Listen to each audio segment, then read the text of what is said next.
So hi guys, welcome back to my YouTube channel. So firstly, very happy Mahavir Jayanti to everyone.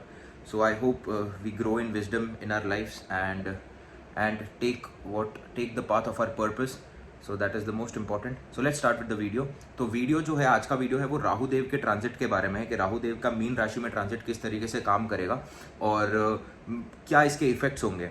तो जैसे कि आप देखते होंगे पिछले 6-8 महीनों से काफ़ी लोग बहुत ज़्यादा स्टकअप फील कर रहे हैं अपने रिलेशनशिप में, अपने हेल्थ में एंड स्पेशली आप देखेंगे तो फाइनेंस में, बिकॉज फाइनेंस में कहीं ना कहीं जुपिटर और वीनस का हाथ होता है और स्पेशली अगर एक्सपेंशन की बात की जाए तो जुपिटर का हाथ होता है। तो जुपिटर जो थे बृहस्पति देव गुरु चांडाल योग से पीड़ित थे काफ़ी समय से राहु के वजह से। तो वो दोनों का राहु और बृहस्पति का जो कंजंक्शन था एरीज में, ये कहीं ना कहीं ब्लेसिंग्स ब्लॉक कर रहा था, क्योंकि आप देखेंगे काल पुरुष राशि में तो एरीज जो राशि होती है वो स्व राशि हो जाती है, वो खुद की राशि हो जाती है, वो आपका फर्स्ट हाउस होता है, आपकी बॉडी को रिप्रेजेंट करता है। तो यहाँ पर राहु और जुपिटर का होना कहीं ना कहीं हेल्थ में इश्यूज दे रहा था और ब्लेसिंग्स आने नहीं दे रहा था। ब्लेसिंग्स को कहीं ना कहीं ब्लॉक हो जाता है और आपकी जो पुरानी रिस्पॉन्सिबिलिटीज है, बिकॉज अगर आप राहु को समझने की कोशिश करेंगे तो आपका फ्यूचर जो है वो राहु है और आपका पास्ट है वो केतु है। तो आपके फ्यूचर की रिस्पॉन्सिबिलिटीज कहीं ना कहीं वो जीव पे आकर रुक गई थी, इसीलिए वो ज़्यादा एक्सप्लोर नहीं कर पा रहा था, ब्लेसिंग्स नहीं ले पा रहा था, एक्सपीरियंसेस नहीं कर पा रहा था और काफ़ी सारी चीज़ें होती है जो सही से नहीं चल रही थी। तो ओवरऑल उसका इफेक्ट ये था कि वो फाइनेंस पे उसने सबसे बड़ा इफेक्ट डाला कि लोगों की सैलरीज रुक गई, उनके जॉब्स धीरे धीरे छूटना चालू हो गए, जॉब्स कट आउट होने लगे, सैलरीज इंक्रीमेंट होने की जगह कम होकर मिलने लग गई, जॉब्स नहीं मिल पा रहे थे, पार्ट टाइम नहीं कर पा रहे थे स्टूडेंट्स, थोड़ा डिप्रेशन जैसा माहौल चल रहा था और हेल्थ में भी इश्यूज दिख रहे थे।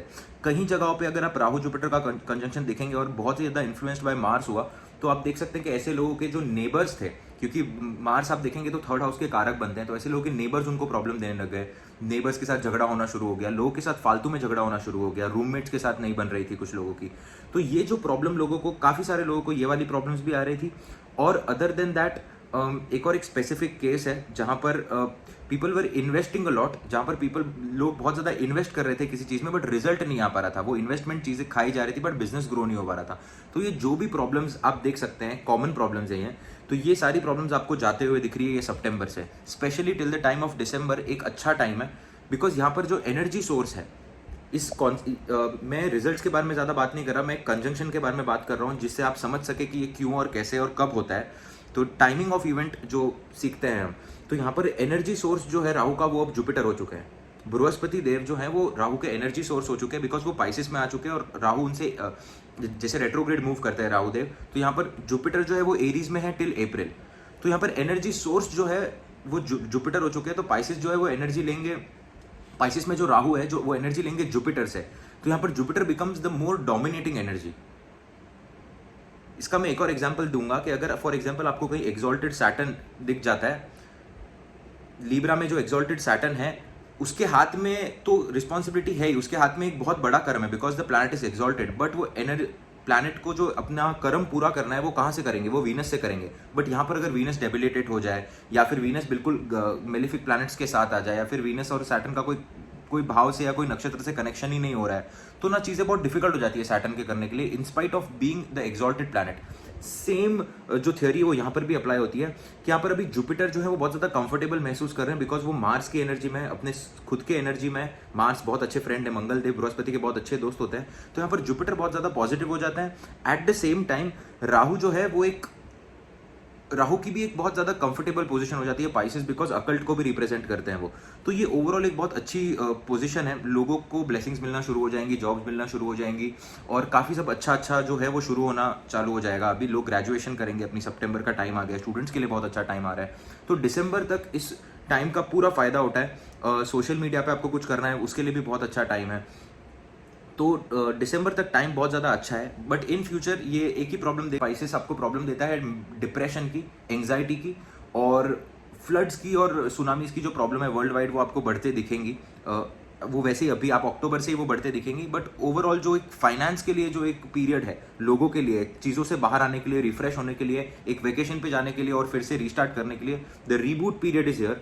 तो वो जो रीबूट पीरियड है वो 19 सितंबर से शुरू हो रहा है और टिल द दिसंबर वो एक अच्छा टाइम है। तो आपको जितना आपका जो भी आपका बचा हुआ है, जिसके कोई पैसे अटके हुए हैं या फिर किसी को कोई ब्लेसिंग नहीं मिल पा रही, वो ब्लेसिंग मिलने का बहुत अच्छा टाइम है। So keep continuing and donations के बारे में यहाँ पर कुछ बात करते हैं।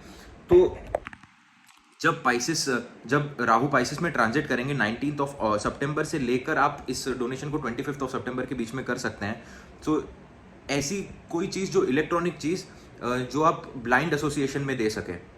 So for example blind association में लोग खाना खाते हैं, तो वहाँ पर आप जो वीट को फ्लोर बनाने की जो मशीन होती है, ग्रेन को फ्लोर में, आप वो मशीन दे सकते हैं। इट इज़ इलेक्ट्रॉनिक गैजेट जो किसी अच्छे चीज़ के लिए यूज़ हो रहा है। आप वो स्टिक्स दे सकते हैं ब्लाइंड लोगों को, जिन पे एक रेड कलर की लाइट होती है, electronic sticks. So it would be a very good remedy for you, because Rahu कहीं ना कहीं इंटरनेट और इलेक्ट्रॉनिक्स को रिप्रेजेंट करता है, पाइसिस में जा रहा है, और उसके अंदर पाइसिस भी एक ऐसी चीज़ है।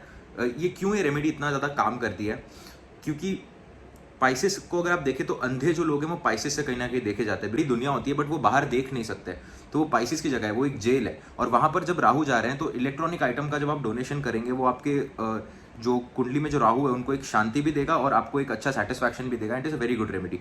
तो इलेक्ट्रॉनिक आइटम्स में आप क्या क्या डोनेट कर सकते हैं? आप स्टिक्स डोनेट कर सकते हैं, फ्लावर मशीन्स डोनेट कर सकते हैं, आप आयरन्स डोनेट कर सकते हैं, कपड़े आयरन करते हैं उसके लिए, आप डायपर्स डोनेट भी कर सकते हैं, मेडिकल इंस्ट्रूमेंट्स भी आप डोनेट कर सकते हैं हॉस्पिटल्स में, स्पेशली कैंसर पेशेंट्स को। तो ये 2-3 रेमेडी है, ये आपको करनी चाहिए स्टार्ट ऑफ द ट्रांजिट, ताकि आपको ब्लेसिंग्स मिले राहु देव की आगे के ट्रांजिट के लिए।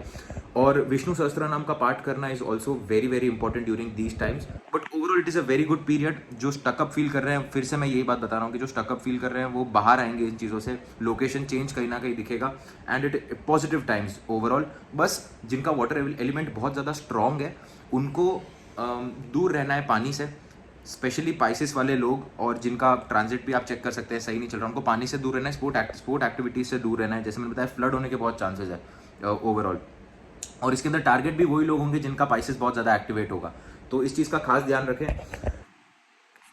And also one more thing, there are high chances के the people who are waiting for love relationship since a very long time, उनके लाइफ में कोई नया भी आए, तो उस चीज़ को भी ध्यान रखें, बिकॉज ये राहु का ट्रांजिट है। तो हो सकता है कि आप कहीं ना कहीं फंस जाए इन चीज़ों में और कहीं ना कहीं कॉन्सेंट्रेट ना कर पाएँ, and specially for water element people, love relationship can start, and all those affairs and all those kind of things can start. So take care of your Karma करने से पहले सोचे, बिकॉज राहु का ट्रांजिट है। तो आप कई बार होता है कि आप जोश में आके या फिर किसी के इन्फ्लुएंस में आकर गलत कर्म कर देते हैं, जिसकी वजह से रिजल्ट आगे अच्छा नहीं होता। सो वो चीज़ का ध्यान रखें, and I hope you like this video, and if you have any doubts regarding the transit or your own horoscope or any consultation, you can ping me down below. Thank you.